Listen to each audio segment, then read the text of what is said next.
Kita akan melihat pasal 4 sampai 6 ya.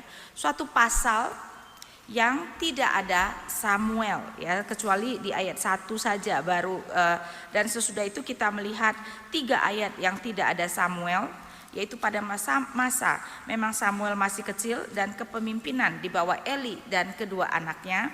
Tetapi sekarang kita melihat penghakiman Tuhan akan datang.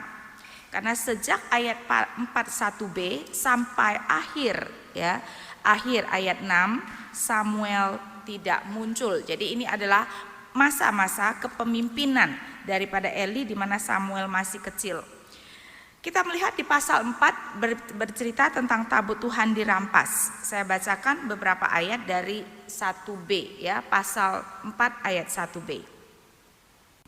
Orang Israel maju berperang melawan orang Filistin dan berkemah dengan Eben Haezer, sedang orang Filistin berkemah di Afek. Orang Filistin mengatur barisannya berhadapan dengan orang Israel. Ketika pertempuran menghebat, terpukullah kalah orang Israel oleh orang Filistin yang menewaskan kira-kira 4.000 orang di medan pertempuran itu. Ketika tentara itu kembali ke perkemahan, bertanyalah para tua-tua Israel, mengapa Tuhan membuat kita terpukul kalah oleh orang Filistin pada hari ini? Coba kita stop untuk melihatnya. Pertanyaan mereka benar tidak? Mengapa Tuhan membuat kita terpukul kalah? Benar. Dan berarti mereka mempunyai konsep Allah yang baik, yaitu apa? Allah Maha Kuasa. Dan kalau mereka kalah itu bukan karena Allah mereka tidak berdaya. Allah yang membuat mereka terpukul kalah. Pertanyaan yang sudah sangat baik sekali. Pertanyaan yang menunjukkan ini adalah umat Allah yang percaya Allahnya adalah Allah yang berdaulat. Sayangnya Bapak Ibu sekalian, pertanyaan yang baik terlalu cepat dijawab dan jawabannya tidak benar. Karena kemudian konklusi mereka, marilah kita mengambil dari Silo di akhir ayat 3 tabut perjanjian Tuhan, supaya ia datang ke tengah-tengah kita dan melepaskan kita dari tangan musuh kita. Jawabannya adalah tabut perjanjian. Saya tahu kenapa kita kalah. Karena kita lupa membawa tabut perjanjian ya. Memang kalau dulu kita ingat misal terutama peristiwa Yeriko, apa yang dilakukan? Mereka keliling 7 kali tetapi imam yang mengangkat tabut harus berjalan di depan. Sehingga mereka berpikir, pantesan kita kalah.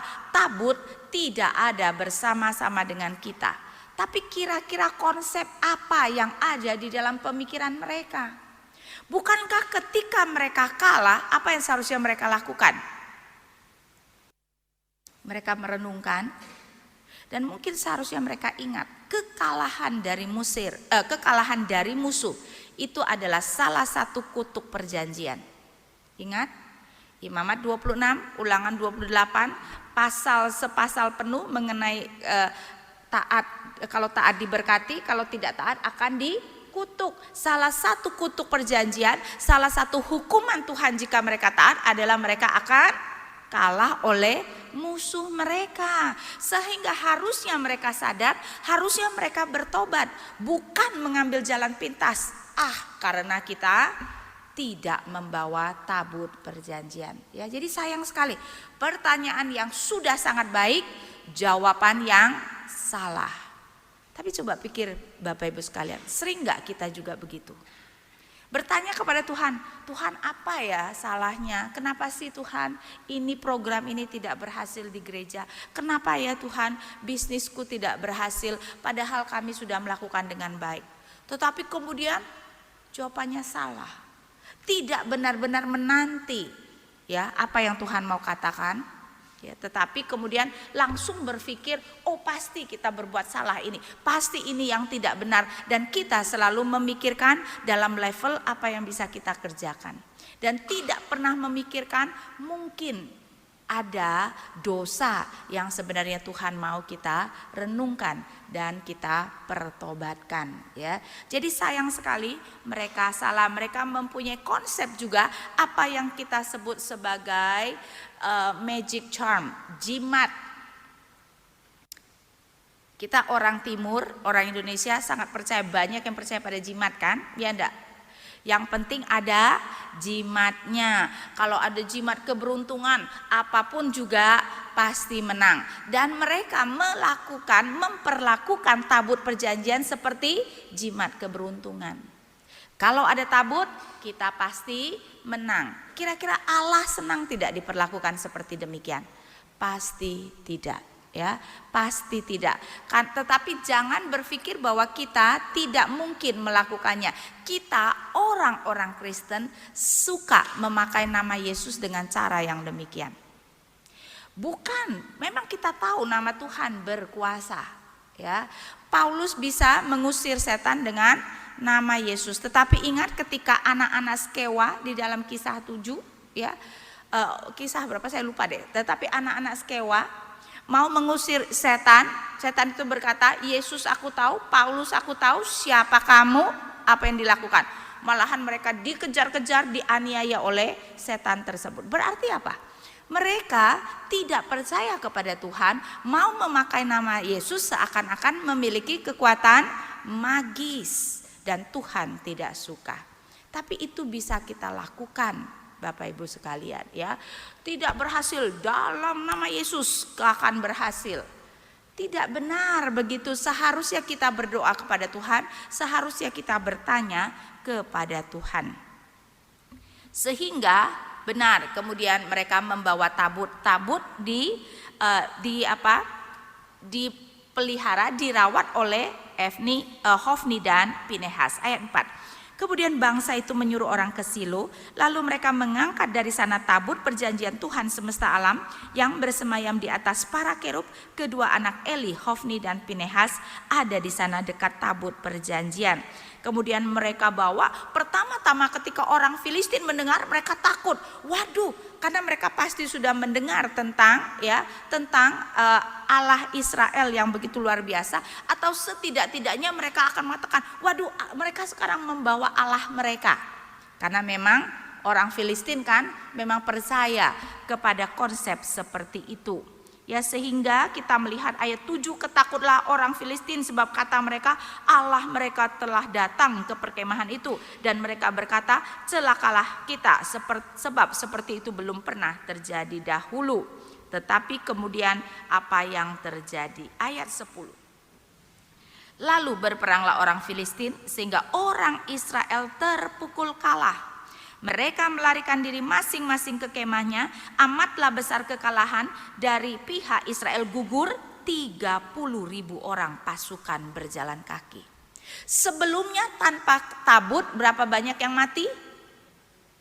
4.000, itu bisa kita lihat di ayat 2. Sekarang 30.000 yang mati.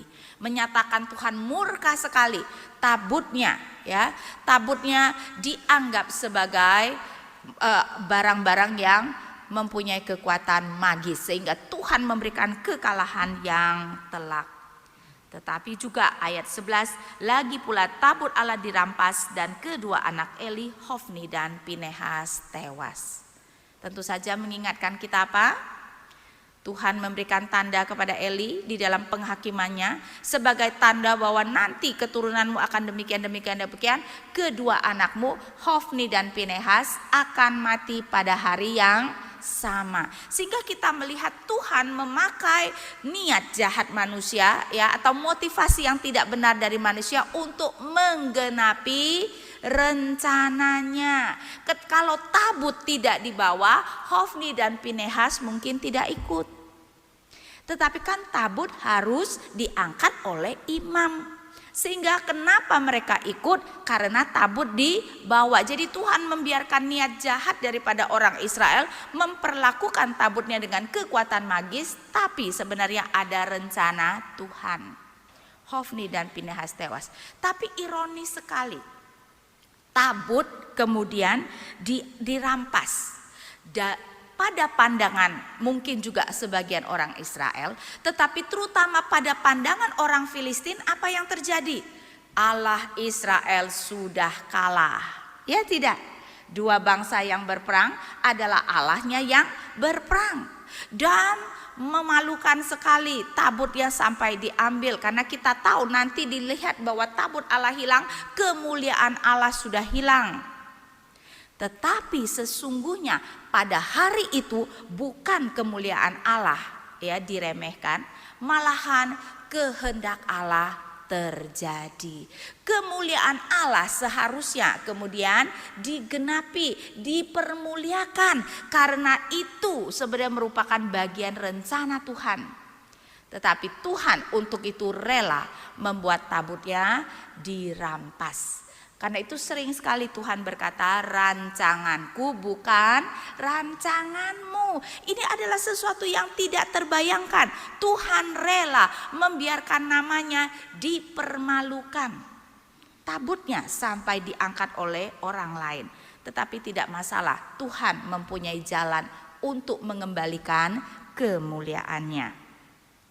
Sehingga kita melihat genaplah apa yang dikatakan Tuhan. Nah, kemudian kita melihat mengenai, kalau itu adalah laporan mengenai pertempuran, sekarang kita masuk ke dalam bagaimana laporan itu kemudian diberikan kepada Eli dan lainnya. Ya, ayat 13, ketika ia sampai, Eli sedang duduk di kursi di tengah jalan menunggu-nunggu, sebab hatinya berdebar-debar karena tabut Allah itu. Ketika orang itu masuk ke kota dan menceritakan kabar itu, berteriaklah seluruh kota itu. Dan kita bisa melihat Eli dengan berdebar-debar menunggu, karena rupanya dia khawatir sekali tabut Allah dibawa pergi perang. Mungkin dia sudah ada firasat ya, Tuhan sudah mengatakan akan menghakimi keluarganya, menghakimi Hofni dan Pinehas. Mungkin dia tahu sesuatu akan terjadi. Ayat 14, ketika Eli mendengar bunyi teriakan itu, bertanyalah ia, keributan apakah itu? Lalu bersegeralah orang itu mendapatkan Eli dan memberitahukan semuanya kepadanya. Eli sudah 98 tahun umurnya dan matanya sudah bular sehingga ia tidak dapat melihat lagi. Kata orang itu kepada Eli, aku datang dari medan pertempuran, baru hari ini aku melarikan diri dari medan pertempuran. Kata Eli, bagaimana keadaannya anakku? Jawab pembawa kabar itu, orang Israel melarikan diri dari hadapan orang Filistin. Kekalahan yang besar telah diderita oleh rakyat, lagi pula kedua anakmu Hofni dan Pinehas telah tewas dan tabut Allah sudah dirampas. Ketika disebutnya tabut Allah itu, jatuhlah Eli telentang dari kursi di sebelah pintu gerbang, batang lehernya patah dan ia mati, sebab telah tua dan gemuk orangnya. 40 tahun lamanya ia memerintah sebagai hakim atas orang Israel ya. Gambaran yang sedih ya, seorang tua loh ya, sudah umur 98 tahun, duduk di pinggir jalan, khawatir mengenai tabut Allah. Dan di sini menunjukkan sebenarnya dia cinta Tuhan tidak? Dia cinta Tuhan. Ya karena itu dia sangat khawatir, dan lihat dia bukan mengkhawatirkan kedua anaknya, padahal Tuhan sudah mengatakan akan mematikan. Dia mengkhawatirkan tabut Allah. Dan benar, ketika orang menyampaikan kedua anaknya meninggal, dia masih tidak apa-apa. Dia sudah tahu Tuhan sudah memberikan nubuat. Tetapi ketika dikatakan tabut Allah dirampas, terjatuh dia ya, dan kemudian lehernya patah dan dia mati. Dikatakan dia gemuk, ingat ya, mau menyatakan sebenarnya juga itu juga menunjukkan keberdosaan dia, memperbolehkan anaknya ya mengambil persembahan korban, dan Tuhan menuduh dia mengambil loba ya dari apa yang dilakukan anaknya. Tapi kita harus melihat ini adalah orang yang sebenarnya mengasihi Tuhan ya. Karena itu dia sangat khawatir tentang tabut Allah. Sudah ada 3 kematian, tapi belum selesai. Kita lihat dari ayat 19. Adapun menantunya perempuan istri Pinehas sudah hamil tua. Ini hati-hati ya, bukan Pinehas anak Harun yang di dalam bilangan ya. Ini Pinehas menantunya Imam Eli. Ketika didengarnya kabar itu, ini anaknya Imam Eli. Ketika didengarnya kabar itu bahwa tabut Allah telah dirampas dan mertuanya laki-laki serta suaminya telah mati, duduklah ia berlutut lalu bersalin, sebab ia kedatangan sakit beranak. Ketika ia hampir mati, berkatalah perempuan-perempuan yang berdiri di dekatnya, janganlah takut, sebab engkau telah melahirkan seorang anak laki-laki. Tetapi ia tidak menjawab dan tidak memperhatikannya. Ia menamai anak itu Ikabod, katanya, telah lenyap kemuliaan dari Israel. Karena tabut Allah sudah dirampas dan karena mertuanya dan suaminya. Katanya, telah lenyap kemuliaan dari Israel sebab tabut Allah telah dirampas. Istri Pinehas juga meninggal. Karena juga sangat sedih, kelihatan istri Pinehas lebih benar tuh dari Pinehas ya. Hatinya begitu sedih ketika mendengar tentu saja kematian suaminya juga mertuanya, tetapi juga mendengar tabut Allah telah dirampas. Ikabod, kabod itu artinya berat, tetapi juga artinya mulia. I berarti tidak ada, karena itu dia memberi nama Ikabod, tidak ada kemuliaan. Karena apa? Karena tabut Allah telah dirampas ya. Di satu pihak kasihan juga tuh nama anak ya. Jadi Ikabod. Karena memang orang Israel sering sekali juga memberikan nama anak ketika ada kejadian yang penting terjadi. Tetapi di sini kita melihat ketika Tuhan menghukum, hukumannya tidak main-main. Ternyata bukan saja Hofni dan Pinehas meninggal pada waktu yang sama, tetapi kita melihat ada 4 kematian. Hofni, Pinehas, Eli dan kemudian menantu Eli. Semuanya meninggal karena penghakiman yang Tuhan berikan kepada umatnya. Dan di sini menunjukkan betapa sesungguhnya benar-benar kita harus serius menanggapi kemuliaan Tuhan. Dan akhirnya hal yang mungkin tidak pernah terbayangkan, tabut Allah dirampas. Padahal ingat tabut Allah itu apa? Ingat apakah tabut Allah? Secara khusus tabut adalah tumpuan kaki Allah ya. Berarti ada kursi tahta Allah di atasnya. Allah bertata di atas, karena itu sering sekali Alkitab mengatakan Allah bertata di atas apa? Kita belum pernah membicarakannya. Pernah kan? Allah bertata di atas kerubim. Kerubim berarti lebih dari 1 kerub, karena di atas tabut memang ada 2 patung kerub ya. Karena itu kita melihat tidak terbayangkan kan, tumpuan kaki Allah kemudian dirampas oleh orang Filistin. Dan memang adalah kebiasaan orang pada zaman itu, karena mereka kalau berperang adalah Allah mereka yang berperang. Dan karena itu memang bangsa-bangsa itu kalau berperang ada patung Allah di depan mereka. Sehingga sering sekali bangsa yang menang mengambil patung Allah yang kalah, membawa patung Allah itu ke tempat kuil dari Allah mereka. Tujuannya apa? Memberikan sebagai persembahan. Dan itu yang orang Filistin lakukan dengan tabut Allah. Karena itu masuk ke pasal 5 kita melihat apa yang mereka lakukan. Sesudah orang Filistin merampas tabut Allah, maka mereka membawanya dari Ebenhaser ke Asdod. Orang Filistin mengambil tabut Allah itu, dibawanya masuk ke kuil Dagon dan diletakkannya di sisi Dagon. Maksudnya untuk dipersembahkan. Wah, Allah bersedia tidak dia dipersembahkan pada Dagon? Tentu saja tidak. Karena itu apa yang kita baca di sini memiliki signifikansi yang sangat penting. Karena mau menunjukkan Allah tidak kalah dengan Dagon. Ingat, di dalam pandangan orang Filistin, Allah Israel kalah dengan Allah Dagon. Karena itu, ayat 3. Ketika orang-orang Asdod bangun pagi-pagi pada keesokan harinya, tampaklah Dagon terjatuh dengan mukanya di tanah di hadapan tabut Tuhan. Lalu mereka mengambil Dagon dan mengembalikannya ke tempatnya. Apa yang Allah nyatakan? Bukan dia yang kalah.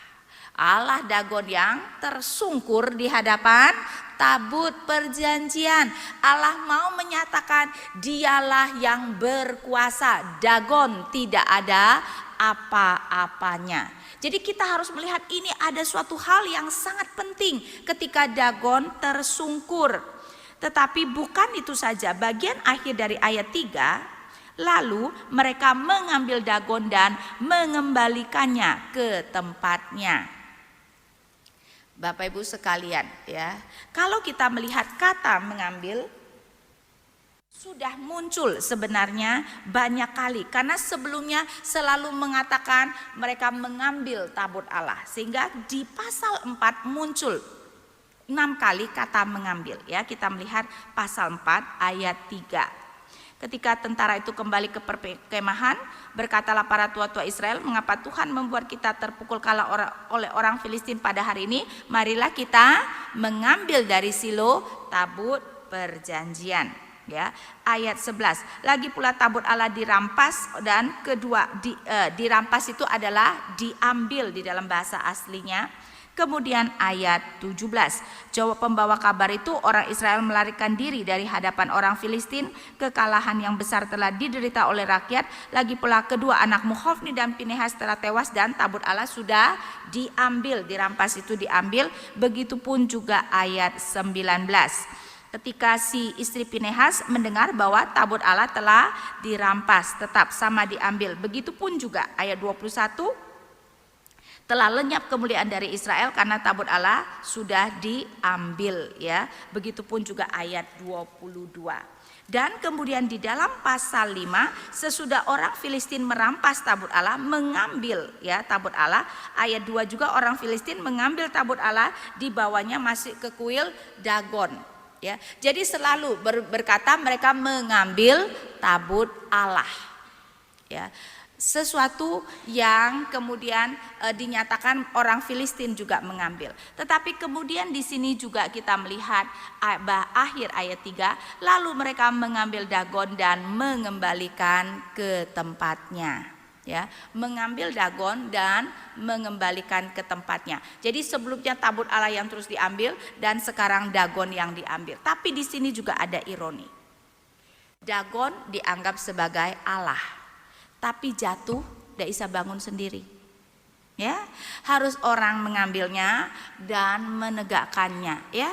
Mau menyatakan orang kalau menyembah berhala itu bodohnya itu luar biasa ya. Ya tidak, Allah yang sampai jatuh aja tidak bisa bangkit sendiri, kok mau bisa menolong orang.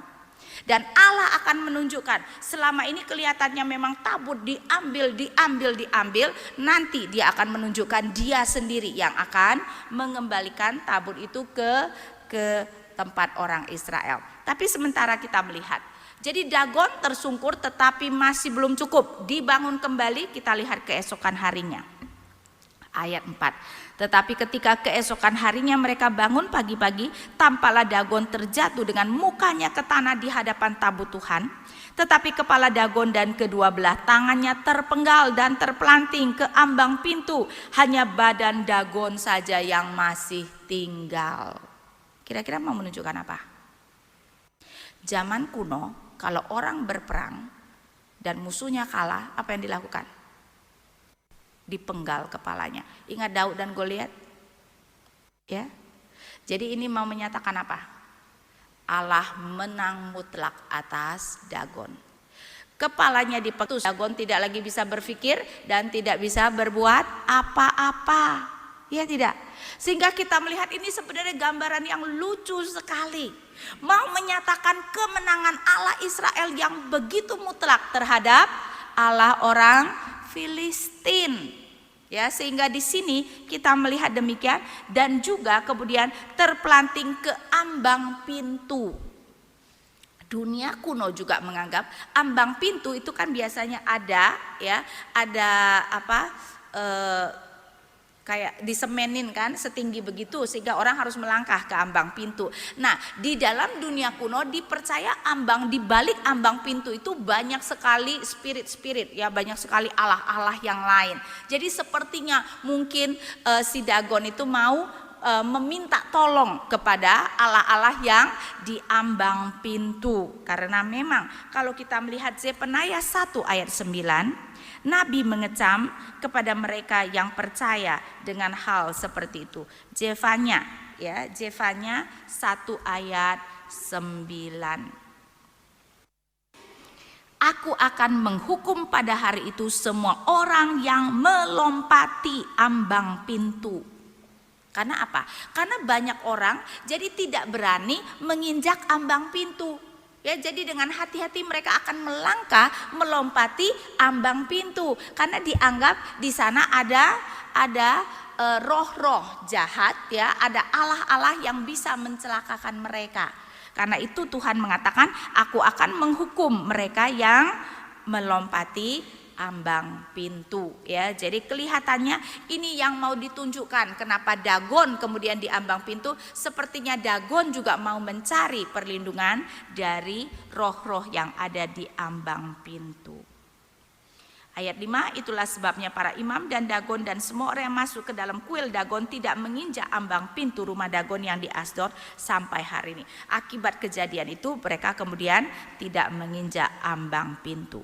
Nah, tetapi kemudian kita melihat tabut masih tetap ada di tempat orang Filistin. Kemudian ayat 6, tangan Tuhan menekan orang-orang Asdod itu dengan berat dan ia membingungkan mereka. Ia menghajar mereka dengan borok-borok baik Asdod maupun daerahnya.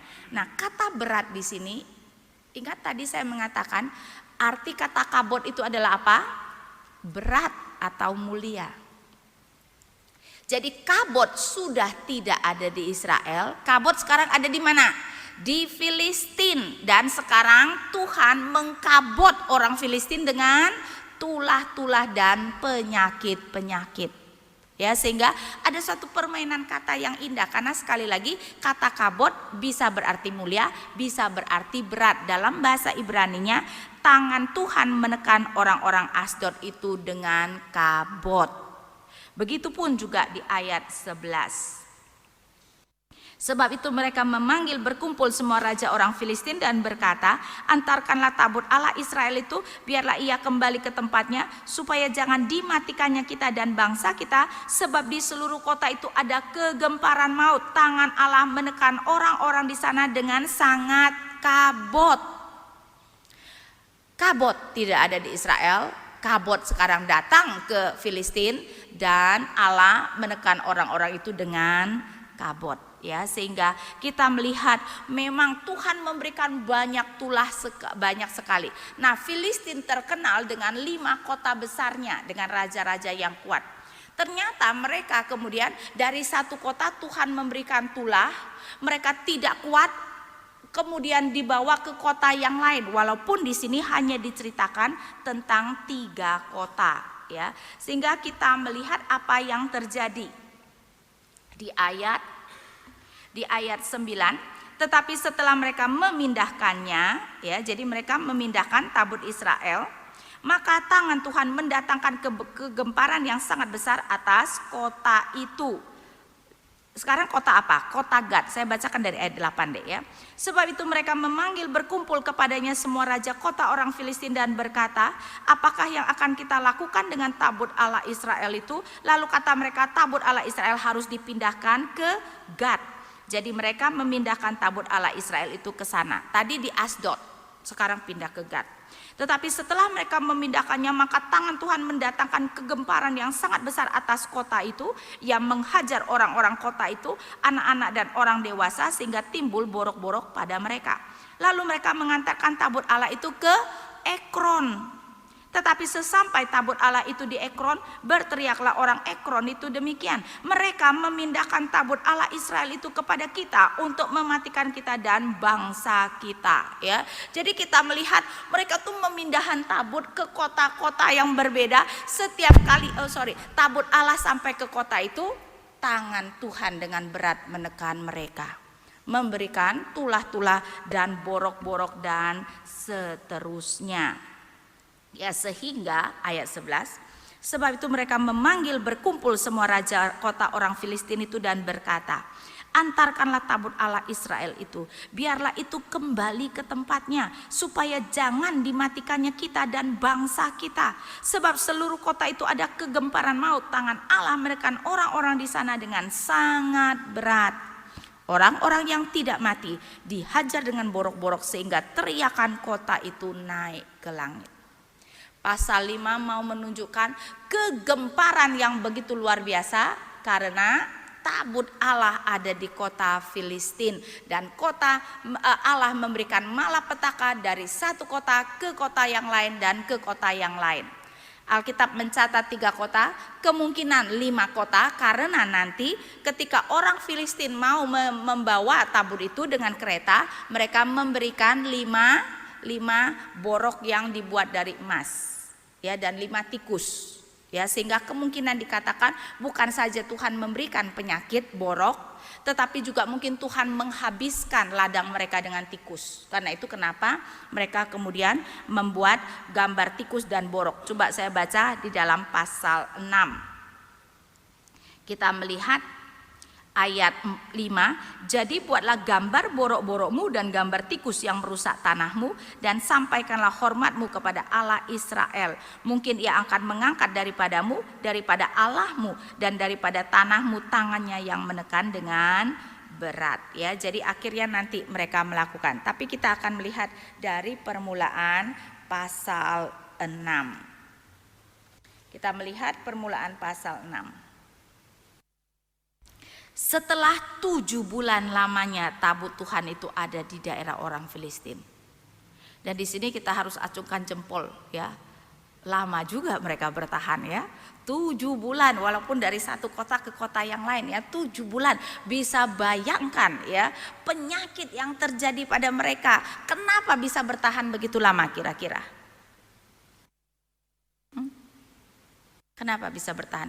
Saya rasa di satu pihak mereka memikirkan, wah ini pasti tangan Tuhan, karena itu tabut itu dipindahkan kan di sana, betul. Tapi di pihak lain mungkin tidak mau percaya, masa sih ada Allah yang begitu berkuasa, ya, sampai Allah mereka itu tidak berdaya. Filistin terkenal dengan 5 allahnya karena memang ada 5 kota besarnya.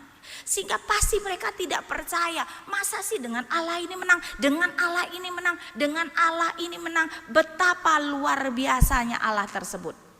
Karena itu di satu pihak kok ya sepertinya betul ini pasti gara-gara Allah Israel, tetapi di pihak lain tidak benar-benar percaya. Karena itu mereka bertahan 7 bulan. Tapi akhirnya benar-benar tidak tahan lagi, ya, dengan tulah yang Tuhan berikan. Bayangkan loh, tulah selama 7 bulan, ya. Tulah 1 minggu saja sudah mengerikan, ya. Tulah 7 bulan sih benar-benar mengerikan. Sehingga akhirnya ayat 2, maka orang Filistin itu memanggil para imam dan para petenung, lalu berkata kepada mereka, apakah yang harus kami lakukan dengan tabut Tuhan itu?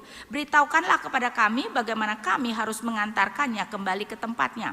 Lalu kata mereka, apabila kamu mengantarkan tabut Allah Israel itu, maka janganlah kamu mengantarkannya dengan tangan hampa, melainkan haruslah kamu membayar tebusan salah kepadanya, maka kamu akan menjadi sembuh. Karena itu kenapa dibuat tadi emas, borok yang dibuat dari emas, dan juga gambar tikus, ya. Kalau kita melihat ayat 4, sesudah itu bertanyalah mereka, apakah tebusan salah yang harus kami bayar kepadanya? Jawab mereka, menurut jumlah raja-raja kota orang Filistin, 5 borok emas dan 5 tikus emas. Sebab itulah yang sama menimpa kamu sekalian dan raja-raja di kotamu. Tersirat berarti 5 kota yang kena tulah, kena kafut dari Tuhan.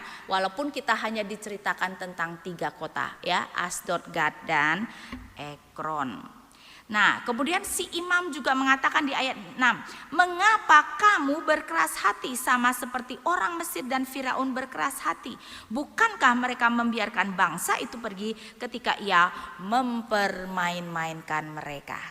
Jadi si imam-imam ini yang lebih percaya, ini memang Allah Israel, jangan keraskan hati seperti dulu Mesir mengeraskan hati.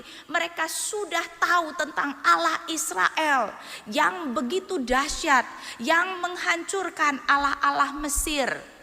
Dan karena itu menyuruh mereka jangan mengeraskan hati. Dan akhirnya benar, mereka akan membawa tabut tersebut.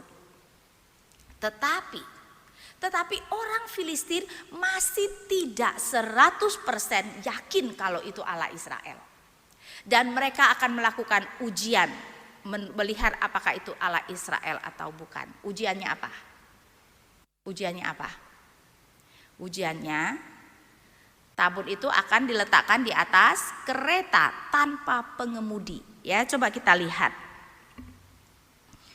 Ayat 7. Oleh sebab itu ambillah dan siapkanlah sebuah kereta baru dengan 2 ekor lembu yang menyusui yang belum pernah kenakuk. Pasanglah kedua lembu itu pada kereta, tetapi bawalah anak-anaknya kembali ke rumah supaya jangan mengikutinya lagi.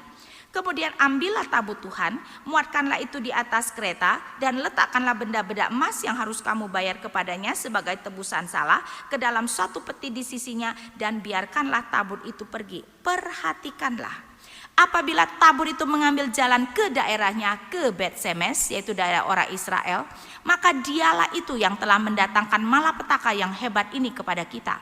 Dan jika tidak, maka kita mengetahui bahwa bukanlah tangannya yang telah menimpa kita, kebetulan saja hal itu terjadi kepada kita. Ya, jadi mereka sebenarnya melakukan semua supaya jangan menyinggung Allah ini. Jadi diberikan kereta baru. Ya, enggak boleh dong pakai kereta lama, ya tidak. Dan kemudian 5 borok emas, 5 tikus emas diletakkan di peti di sebelah tabut. Jadi mereka tidak berani memasukkan ke dalam tabut, ya. Mereka meletakkannya di sisi tabut. Dan ini sebenarnya menunjukkan betapa mereka sebenarnya mencoba memperlakukan tabut itu dengan penuh hormat. Ya, memberikan tebusan salah dari emas, membawanya di petinya, memberikan kereta baru. Kereta ini tidak ada penunggang manusianya, tapi akan ditarik oleh 2 ekor lembu. Tapi ada 2 kualifikasi mengenai lembu yang dipilih secara khusus, yaitu apa? Belum pernah kenakuk dan sedang menyusui. Kenapa? Belum pernah kenakuk berarti kan tidak biasa untuk kemudian menarik kereta. Pasti kan beban yang berat akan membuat lembu itu mungkin akan memberontak dan sebagainya. Tetapi yang lebih parah lagi, menyusui. Menyusui sedangkan anaknya tinggal di rumah. Jadi melawan natur kelembuan itu untuk tetap pergi. Karena dia ingin menyusui anaknya. Binatang kan ada insting keibuan juga. Binatang, ya, terutama kebanyakan binatang kalau punya anak kan tidak mau dipisahkan dari anak. Karena itu kan kita tahu anjing peliharaan kita mendadak jadi galak banget kalau punya anak, ya enggak? Karena dia tidak mau kalau anaknya diambil. Nah, lembu pun juga pasti ingin menyusui anaknya. Berarti kalau lembu itu bisa berjalan tanpa kemudian membiarkan anaknya yang tinggal di rumah, berarti apa? Itu adalah tangan Allah Israel yang bekerja. Jadi orang-orang Filistin bukan orang bodoh. Mereka memberikan ujian, dan ujian yang akan membuktikan kalau tabut itu bisa berjalan tanpa menyimpang ke kanan dan ke kiri langsung ke daerah orang Israel dengan 2 ekor lembu yang tidak pernah kenakuk dan tidak pernah menyusui. Pasti itulah adalah Allah Israel yang mampu mengembalikan tabut tersebut. Dan kemudian, ya, Allah berarti Allah Israel yang telah memberikan tulah kepada kita semua. Dan memang kita melihat ayat 10. Demikianlah diperbuat orang-orang itu. Mereka mengambil 2 ekor lembu yang menyusui, dipasangnya pada kereta, tetapi anak-anaknya ditahan di rumah. Mereka meletakkan tabut Tuhan ke atas kereta, juga peti berisi tikus-tikus dan emas dan gambar benjol-benjol mereka. Lembu-lembu itu langsung mengikuti jalan ke Bet-Semes melalui 1 jalan raya. Berarti kan benar-benar langsung, tidak belok kanan kiri, tetapi coba sambil menguak dengan tidak menyimpang ke kanan atau ke kiri. Sedang raja-raja orang Filistin itu berjalan di belakangnya sampai ke daerah Bet-Semes. Kenapa dikatakan sambil menguak? Bapak Ibu sekalian, saya selalu menekankan, jika Alkitab sepertinya memberikan informasi yang tidak penting, berarti ada yang penting. Ngapain juga mengatakan lembu menguak? Jadi kira-kira apa yang mau dikatakan? Jadi apa yang mau disiratkan dengan mengatakan kepada kita lembu itu sepanjang jalan menguak? Lembu-lembu itu langsung mengikuti jalan yang ke Bet-Semes melalui 1 jalan raya sambil menguak. Maksudnya sambil terus merintih kali ya. Mau menyatakan apa? bahwa mereka sebenarnya tidak rela. Mereka sedih karena apa? Meninggalkan anaknya yang sedang disusui. Itu berarti mereka melakukannya bukan dengan keinginannya sendiri. Itu berarti adalah tangan Tuhan yang berkuasa atas mereka, sehingga mereka tidak sejalan dengan keinginan mereka, tetap membawa kereta itu pergi. Dan ini mau menyatakan Allah yang bekerja sehingga lembu itu benar-benar membawa kereta itu langsung ke Bet-Shemesh. Dan kita melihat ayat 13, orang-orang Bet-Shemesh sedang menuai gandum di lembah. Ketika mereka mengangkat muka, maka tampaklah kepada mereka tabur itu, lalu bersukacitalah mereka melihatnya.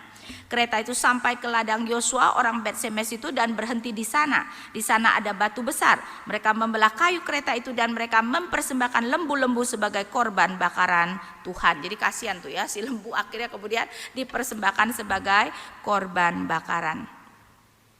Orang-orang suku Lewi menurunkan tabut Tuhan dengan peti yang ada di sebelahnya, yang di dalamnya ada benda-benda emas itu, lalu menaruhnya di atas batu besar itu. Dan pada hari itu orang-orang Bet-Shemesh mempersembahkan korban bakaran dan korban sembelihan kepada Tuhan. Ketika kelima raja kota orang Filistin melihat hal itu, pulanglah mereka ke Ekron pada hari itu juga. Jadi benar-benar 5 raja Filistin tuh pengen tahu sekali ya. Jadi mereka tuh mengikuti loh dari belakang. Benar gak tuh kereta itu akan jalan sendiri ya ke Bet-Shemesh, dan ternyata benar. Jadi ini mau mengajarkan kita apa? Bahwa Allah sanggup melakukan apapun sendiri. Allah kita itu cukup, Allah kita itu sanggup. Orang Israel tidak mampu merampas tabur perjanjian dari orang Filistin. Orang Filistin jauh lebih kuat dari mereka, ya, dan tanpa Allah yang memberikan mereka kemenangan, tidak mungkin mereka bisa merampas tabut tersebut. Tapi apakah ada masalah untuk Allah? Sama sekali tidak ada masalah. Allah bisa sendiri mengembalikan tabut tersebut.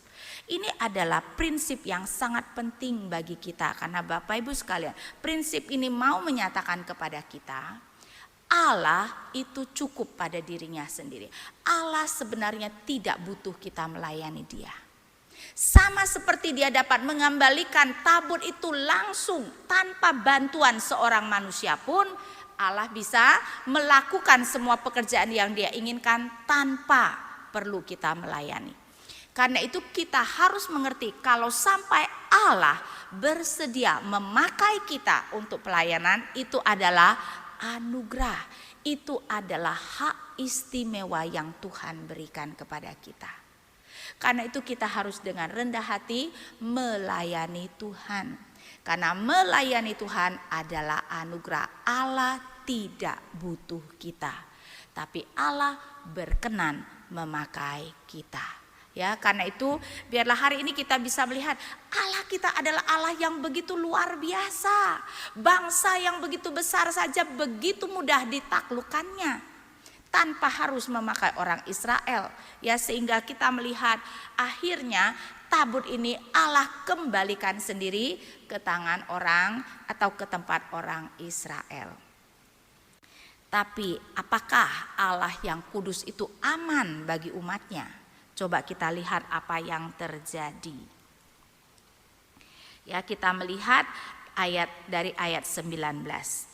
Ya, jadi sekarang dia sudah sampai kan? Saya baca dari ayat 17 ya.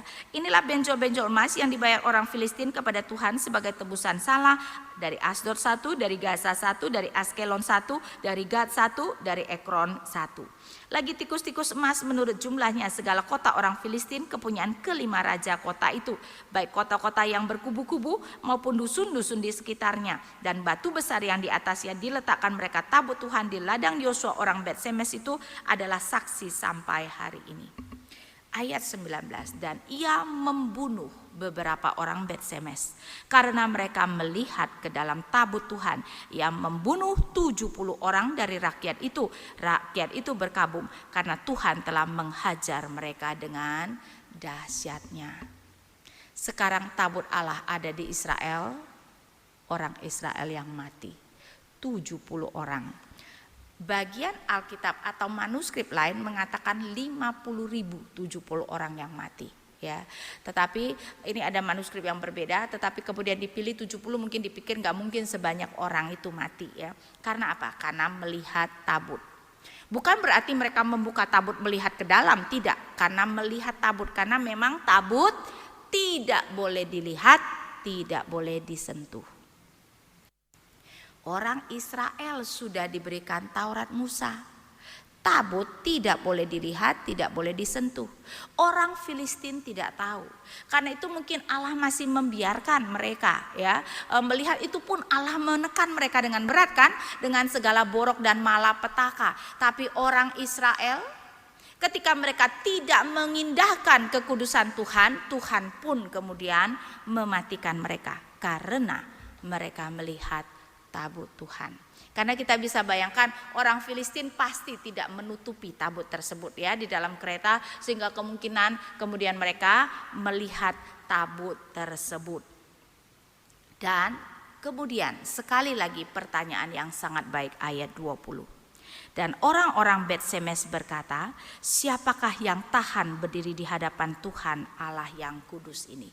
Betul pertanyaannya? Luar biasa betulnya, karena memang Alkitab selalu menyatakan, ya, betapa kita tidak tahan. Allah kita adalah Allah yang kudus, karena itu kita harus sangat berhati-hati datang ke hadapan Allah. Sayangnya sama seperti orang Filistin, mereka sama seperti dulu, ya, sama seperti dulu mereka kemudian memberikan jawaban yang salah. Kemudian apa yang dikatakan? Kepada siapakah ia akan berangkat meninggalkan kita? Jadi siapa yang bisa bertahan di hadapan Allah yang kudus? Kalau gitu kita singkirkan Allah yang kudus ini. Itu jawaban mereka. Kepada siapa atau kemana kita bisa membawa tabut tersebut? Karena itu 21, lalu mereka mengirim utusan kepada penduduk Kiryat Yearim dengan pesan, orang Filistin telah mengembalikan tabut Tuhan, datanglah dan angkutlah itu kepadamu. Pasal 7 ayat 1, lalu orang-orang Kiryat Yearim datang, mereka mengangkut tabut Tuhan itu dan membawanya ke dalam rumah Abinadab yang di atas bukit, dan Eliasar anaknya mereka kuduskan untuk menjaga tabut Tuhan. Pertanyaan yang sama, tetapi jawaban yang salah. Dan di sini sebenarnya, ya, pasal 4 sampai 6 kita melihat Allah menyatakan dirinya dengan begitu luar biasa. Tetapi sayangnya baik orang Filistin maupun orang Israel sendiri sering sekali bebal. Orang Filistin ketika melihat bahwa Allah Israel itu begitu dahsyatnya, apa yang seharusnya ada di dalam pemikiran mereka? Apa yang seharusnya ada di dalam pemikiran mereka? Ketika mereka melihat bahwa ternyata Allah mereka tidak ada apa-apanya dengan Allah Israel, ya. Karena memang coba kita lihat apa yang dikatakan imam di dalam pasal 6 tersebut. Kita melihat ayat 5, pasal 6 ayat 5. Jadi buatlah gambar borok-borokmu dan gambar tikus yang merusak tanahmu, dan sampaikanlah hormatmu kepada Allah Israel. Mungkin ia akan mengangkat daripadamu, daripada Allahmu dan daripada tanahmu, tangannya yang menekan dengan berat. Mereka mengerti Allah menekan mereka, menekan negeri mereka, dan menekan Allah mereka. Jadi mereka tahu Allah siapa yang lebih dahsyat, Allah Israel. Kalau begitu seharusnya apa yang sebenarnya mereka lakukan? Bukankah seharusnya mereka mengatakan, kalau begitu kita harusnya menyembah Allah Israel. Ternyata Allah kita bukan Allah. Ya tidak, ternyata Allah kita tidak ada kemampuan apa-apa. Inilah Allah yang sejati. Tetapi sayangnya mereka tidak melakukan. Yang mereka pikirkan hanya lenyapkan Allah itu dari tanah kita. Tetapi dan itu yang sama persis dilakukan oleh orang Israel. Siapa yang tahan berhadapan dengan Allah yang kudus? Kalau begitu lenyapkan Allah. Biarkan Allah jangan dekat-dekat dengan kita. Ya, sehingga kita lihat di sini kebobrokan dari manusia, kebebalan manusia ketika Allah sudah memberikan wahyunya dengan begitu jelas dan kita mengerti wahyu tersebut, tetap saja kita tidak melakukan hal yang benar. Allah menunjukkan wahyunya mengenai tulah-tulah yang dia berikan kepada orang Filistin. Dan seharusnya kita harus melihat itu adalah anugerah Allah menyatakan kepada mereka siapa dia. Tetapi sayangnya yang dikehendaki manusia selalu adalah apa? Kelepasan dari penderitaan. Tidak pernah sungguh-sungguh mau mencari Allah.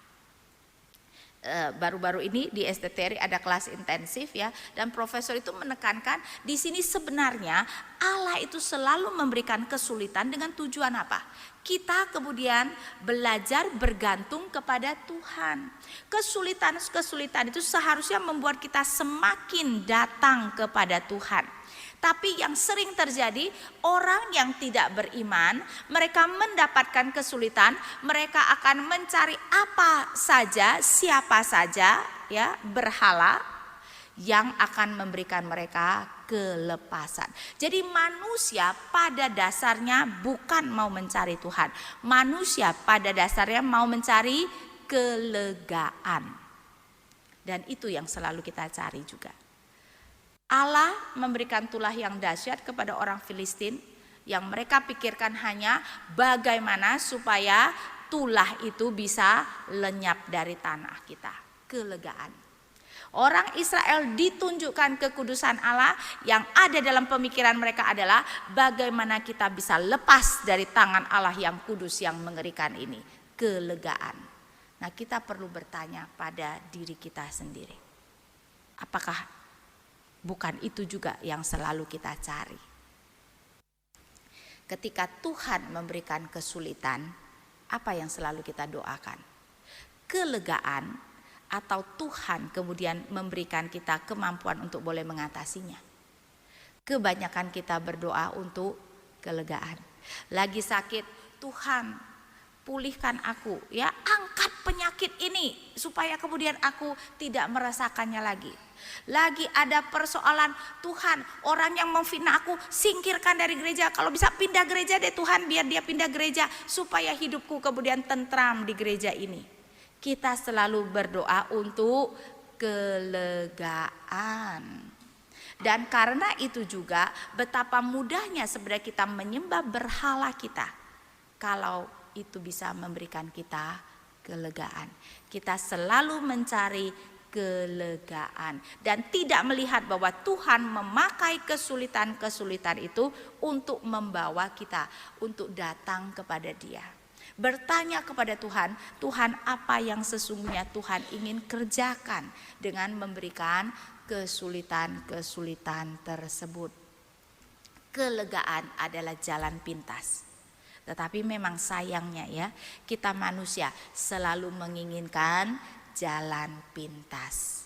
Tidak pernah mau sebenarnya membiarkan Tuhan berkarya sedemikian rupa di dalam kehidupan kita supaya kemudian kita menjadi orang yang semakin dipersiapkan untuk melayani Dia, ya. Karena itu memang ada ilustrasi seperti ini ya, betapa ada dua macam orang kalau diberikan beban yang berat untuk dipikul oleh punggungnya.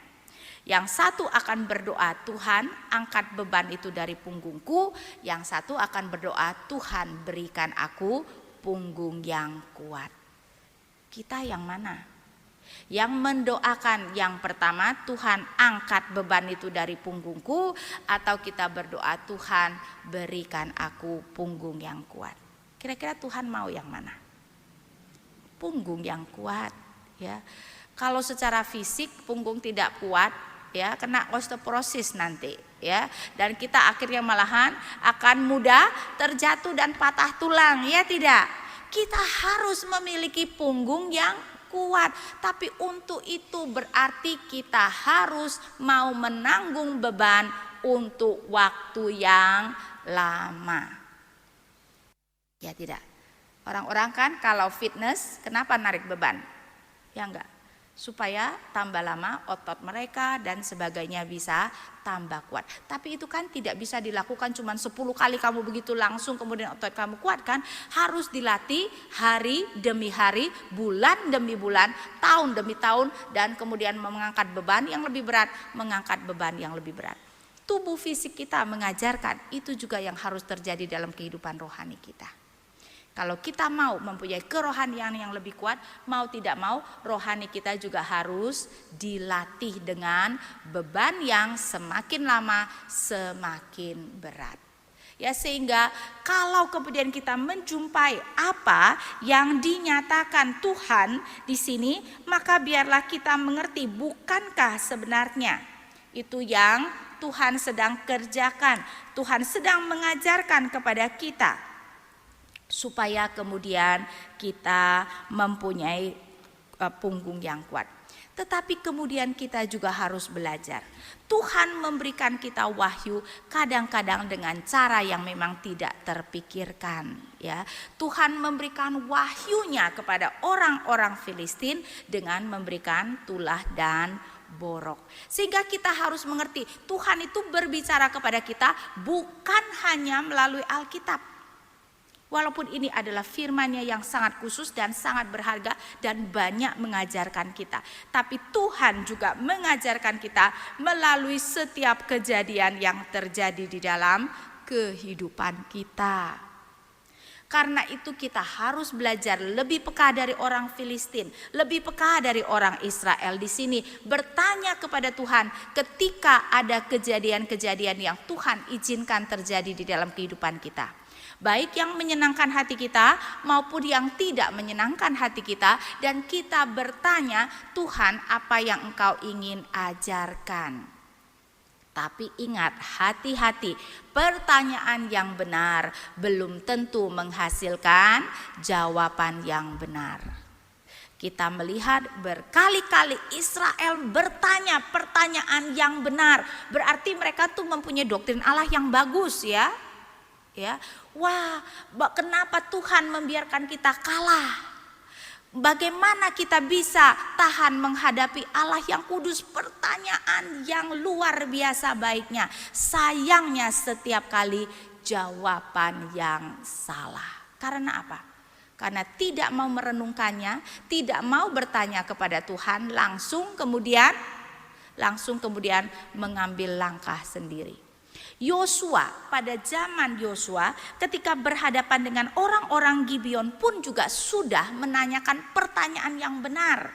Kita lihat Yosua 9. Tahu ceritanya mengenai orang-orang Gibeon yang mengaku datang dari tempat yang jauh supaya Israel mengadakan perjanjian dengan mereka, padahal mereka adalah orang-orang yang dekat sekali ada di Kanaan itu sendiri. Sehingga mereka sebenarnya sudah bertanya seperti itu, pasal 9 ayat 7.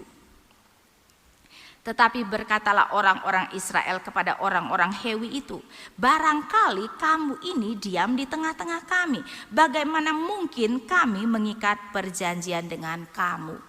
Jadi sudah ada kecurigaan tidak? Sudah ada kecurigaan. Jangan-jangan mereka adalah orang Kanaan.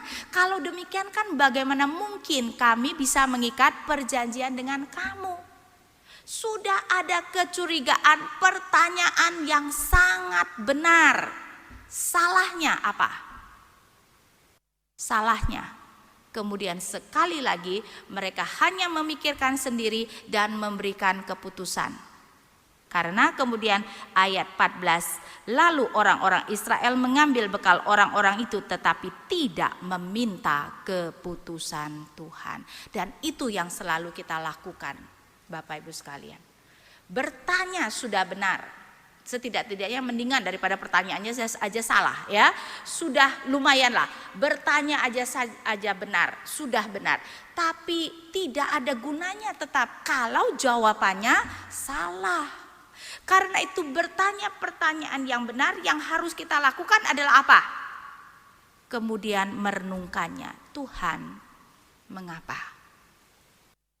Karena kalau Tuhan yang memberikan semuanya itu dengan maksud Tuhan, maka cara yang terbaik adalah bertanya kepada Tuhan kan yang sudah merancang dan mengizinkan semua itu. Jangan kita kemudian di dalam kepintaran kita memikir-mikir sendiri, akhirnya membuat keputusan yang salah. Karena itu marilah kita belajar, ya. Kita belajar untuk melihat bahwa Tuhan selalu berbicara kepada kita. Sayangnya kita sering sekali tidak mengerti dan menjawab dengan salah.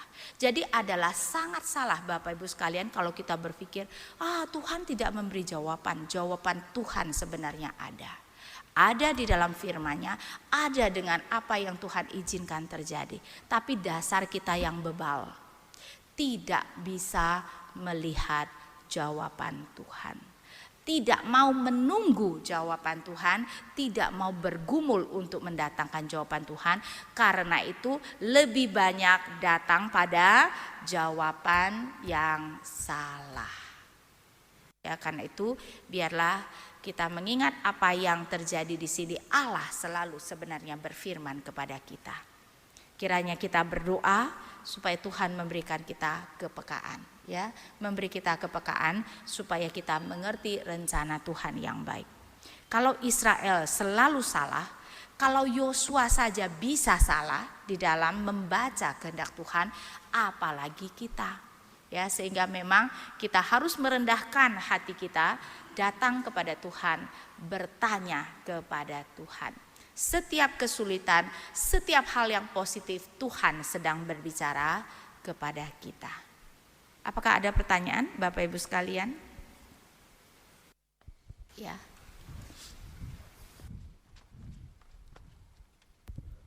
Terima kasih Bu Ina. Justru pertanyaannya yang terakhir penjelasan Ibu Ina. Bagaimana kita mengetahui jawaban dari Tuhan? Memang tadi udah disebutkan beberapa mungkin dari kejadian-kejadian menanti waktu Tuhan. Nah, cuman konkretnya untuk saat ini itu bagaimana? Karena kalau kita lihat bangsa Israel pada waktu itu pun Imam Eli yang bisa berhubungan dengan Tuhan begitu dekat saja itu bisa salah, Yosua bisa salah. Ya. Nah, apalagi saat ini gitu loh. Dan kedua tentu kita juga menyadari bahwa hikmat dari Tuhan atau pikiran-pikiran kita yang ini kan juga dari Tuhan. Nah, bagaimana kadang-kadang untuk langkah praktisnya, bagaimana secara konkret kita bisa mengetahui, oh ini jawaban Tuhan, saya masih harus menunggu sekian lama, atau kadang-kadang begitu ada pergumulan barangkali kita seringkali dari firman Tuhan ini, dari firman Tuhan yang kita baca, oh ini kira-kira jawaban Tuhan dari. Nah, kadang-kadang kita ragu lagi apakah ini betul jawaban Tuhan. Nah, bagaimana secara konkret dan praktis, Bu? Terima kasih. Pertama-tama sebenarnya memang kita harus mengerti firman Tuhan, sehingga prinsip. Karena sebenarnya kita harus mengerti, ya. Kebanyakan keputusan yang harus kita ambil, kita seharusnya sudah tahu jawaban Tuhan. Karena sudah ada prinsip kebenaran firman Tuhan. Sehingga sebenarnya ada buku kecil yang menuliskan 95% keputusan yang harus kita ambil kita sudah tahu jawabannya. Tapi kita memang tidak mau memikirkannya. Seperti gini, kita sedang terikat kontrak di dalam satu perusahaan. Kemudian ada perusahaan lain yang mau memberikan kita dengan fasilitas yang lebih besar, gaji, pokoknya segala-galanya lebih baik. Perlu enggak berdoa? Enggak perlu. Sudah jelas jawaban Tuhan. Ya tidak. Harusnya kita berdoa, Tuhan kuatkan aku supaya jangan tergoda. Gitu kan? Bukan Tuhan yang mana ya yang lebih baik, yang mana yang menjadi kehendak Tuhan. Sudah jelas yang mana menjadi kehendak Tuhan. Kamu sudah memberikan janjimu, kamu harus mematuhinya. Mazmur 15 ayat 4 mengatakan demikian.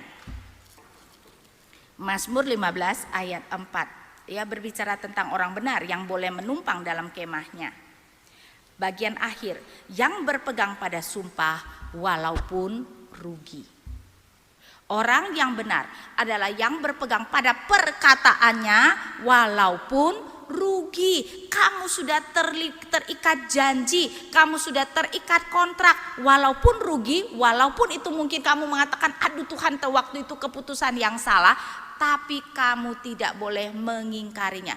Maksud saya itu adalah demikian. Banyak hal yang sebenarnya kita sudah tahu jawabannya, tetapi kita bergumul kepada Tuhan bukan mau mencari jawaban Tuhan, mau supaya Tuhan meneguhkan apa yang kita inginkan. Coba kalau begitu kira-kira Tuhan akan berbicara enggak? Tidak, percuma. Ya enggak? Dikasih jawaban juga percuma. Kita tetap akan memilih apa yang kita ingin lakukan. Jadi banyak hal sebenarnya kita tahu jawabannya. Karena itu ketika kita bergumul bukan dengan jujur mau mencari kehendak Tuhan, ya percuma, Tuhan tidak akan memberikan kita kepekaan. Kalau yang 95%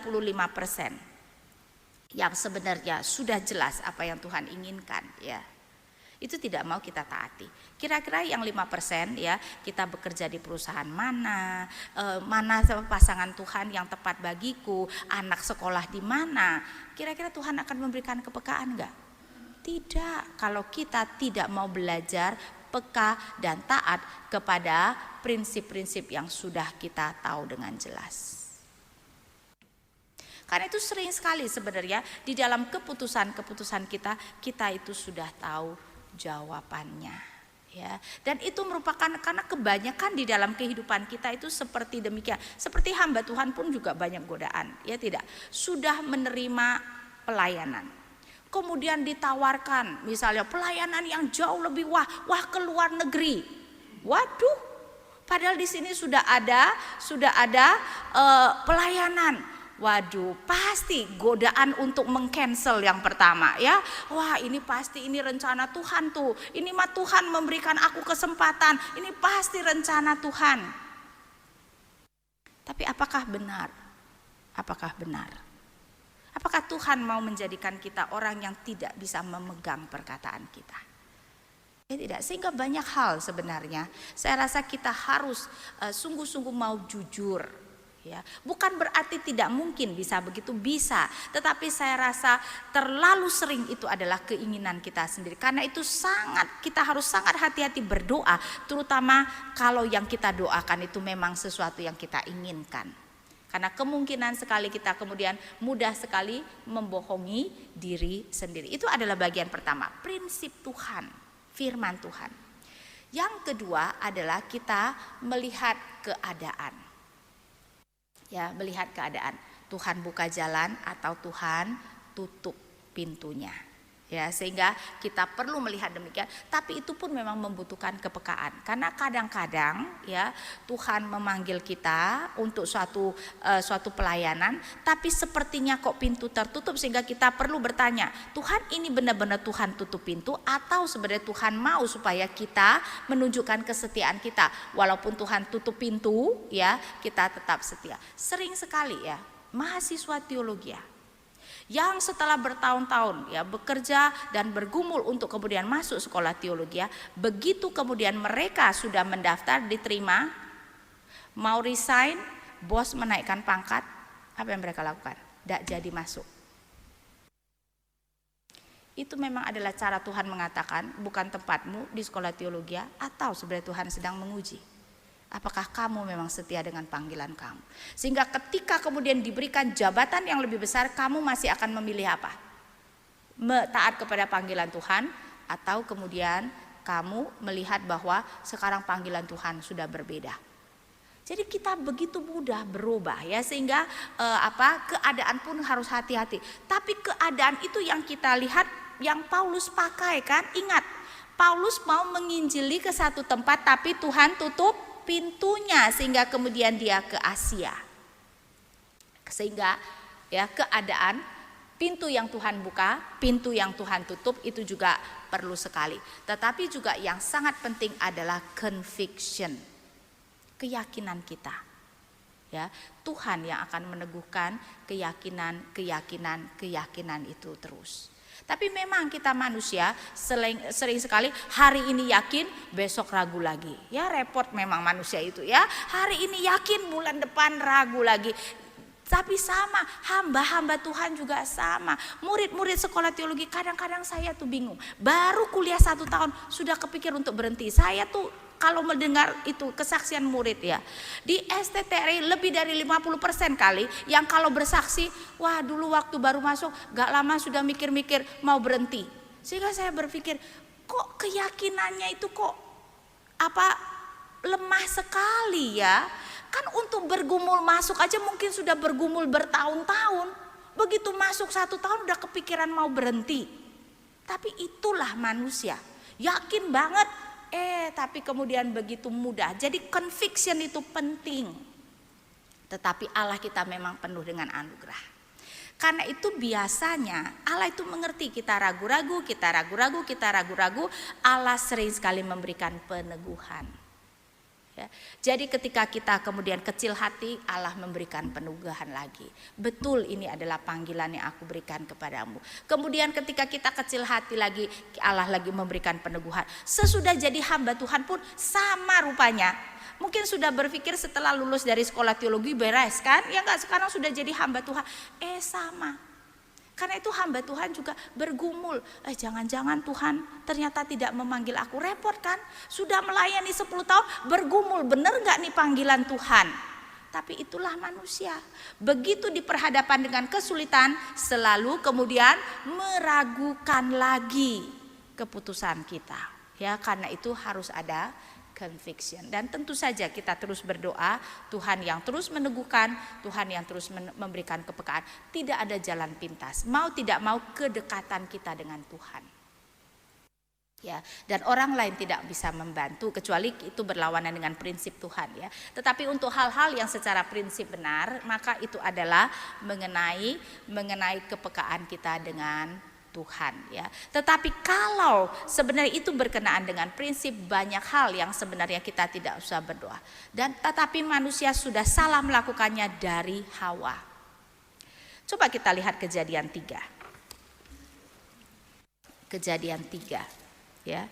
Kejadian 3 ayat 6 ya. Ketika dia digoda oleh si ular kan ya, kemudian perempuan itu melihat, Kejadian 3 ayat 6. Perempuan itu melihat bahwa buah pohon itu baik untuk dimakan dan sedap kelihatannya. Lagi pula pohon itu menarik hati karena memberi pengertian. Lalu ia mengambil dari buahnya dan dimakannya. Apa kesalahan fatal perempuan ini? Dia memikirkan apakah boleh memakan buah tersebut. Perlu nggak dia pikirkan? Tidak perlu. Sudah jelas Tuhan mengatakan tidak boleh. Kok perlu dipikir? Tapi itulah kita kan, ya enggak? Sudah jelas ya, kita tidak boleh berpacaran dengan orang tidak beriman. Tapi mikir-mikir, Tuhan boleh enggak ya? Mungkin ini special case Tuhan.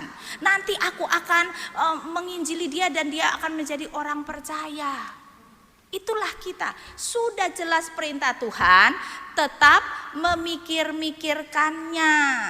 Ya, karena itu sebenarnya kalau saya bilang ya, yang paling sulit adalah karena sebenarnya kita itu tidak sungguh-sungguh mau taat. Kita sebenarnya mau melakukan apa yang ingin kita lakukan. Dan itu yang membuat mencari kehendak Tuhan menjadi sangat sulit. Kalau kita sungguh-sungguh mau taat, saya percaya Tuhan lebih memberikan kita kepekaan supaya kita bisa taat. Ya.